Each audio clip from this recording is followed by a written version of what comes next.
ایک مسئلہ جو ہماری فقہ کے اندر موجود ہے کہ اگر کوئی مریض ہو، اس کی خاص شرائط ہیں کہ کس شرط کے اندر آگے مریض اپنا روزہ نہیں رکھ سکتا، تو آیا کورونا کا جو مریض ہے وہ اس استثناء میں آتا ہے جو ہماری فقہ میں بیان ہوئی ہے؟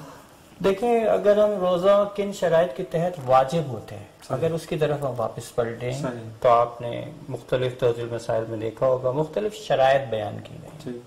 ساری شرائط یہاں پہ بیان کرنا مقصود نہیں ہے، صرف ایک شرط کہ قدرت رکھتا ہو روزہ رکھنے کی.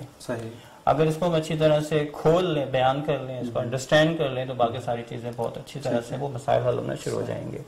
تو انسان اگر قدرت رکھتا ہے تو اسے روزہ رکھنا ہے، اس پر واجب ہو جاتا ہے. اور اگر قدرت نہیں رکھتا تو پھر اس کے پر روزہ اس کا باطل ہے، یعنی روزہ اپنا فائدہ نہیں دے گا. اگر وہ تشخیص دے رہا ہے کہ ہاں بالکل کہ میں ناتوان ہوں، نہیں رکھ پاؤں گا. اب اس کے اندر جو سب سے اہم چیز ہے وہ یہ کہ اس کی تشخیص کون کرے گا.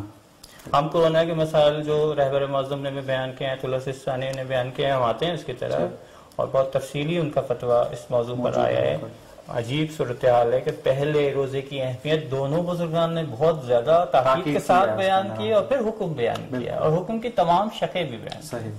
تو اس کے اندر جو میں نے پہلے بیان کیا قدرت رکھتا ہے، قدرت سے مراد کیا ہے؟ میڈیکلی کیپیبل ہے. ڈاکٹر سجیسٹ کرتا ہے کہ نہیں جی آپ رکھ سکتے ہیں روزہ. آپ خود یقین رکھتے ہیں کہ جس ڈاکٹر سے میں نے مشورہ کیا ہے، کیونکہ دونوں بزرگان نے تاکید کی کہ صرف ڈاکٹر نہیں، ایسا ڈاکٹر جو ایکسپرٹ بھی ہو اور ایسا ڈاکٹر جو متدین بھی ہو. کیونکہ اگر آپ ایسے ڈاکٹر سے جا کے پوچھ رہے ہیں جو بے دین ہے، اس کے لیے دینی مسائل کی کوئی اہمیت نہیں ہے، تو اس کا اوپینین ویلڈ نہیں ہے.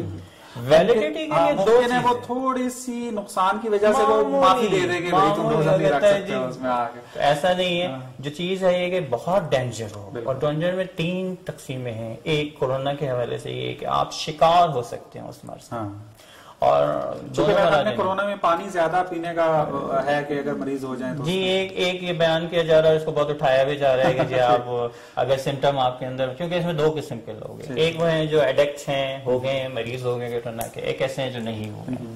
جو نہیں ہوئے ہیں ان کے لیے تو کوئی مسئلہ ہی نہیں ہے. بیان کیا مراجع نے کہ آپ آرام سے پریکاشنری اسٹیپس لیں، گھر میں بیٹھیں، احتیاط کریں، صفائی کے لحاظ سے جی جو احتیاط بتائی گئی ان پر عمل کریں. تو جو شکار ہونے والے ہیں وہ اس طرح سے اپنے آپ کو سیکور کریں اور وہ گھر میں پریزرو ہو جائیں اور وہ تمام احتیاطیں لیں جس سے وہ بیمار نہ اور آرام سے روزہ رکھیں، ان کو پرابلم نہیں.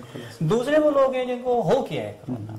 اب اگر ہو گیا ہے کرونا تو کیا واقعاً اتنی پیاس ہے کہ روزہ رکھیں گے تو آپ کا مرض یا بہت زیادہ طویل ہو جائے گا جو منجر ہوگا کسی بڑی ضرر پر اور نقصان پہ، یا ہلاکت کا باعث ہوگا؟ دوسرا آپشن یہ ہو سکتا ہے.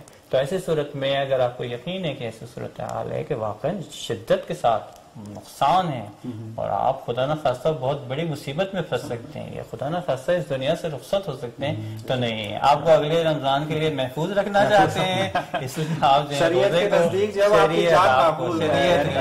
ریلیکسیشن دیتی ہے آپ کو اور آپ جو ہے وہ بعد میں قضا کریں گے اس روزے کی. تو یہ مسئلہ ہے. بس اگر ہم یہ سمجھتے ہیں کہ ذرا سے معمولی کے بہانے سے روزہ چھوڑ سکتے ہیں تو ایسا نہیں ہے.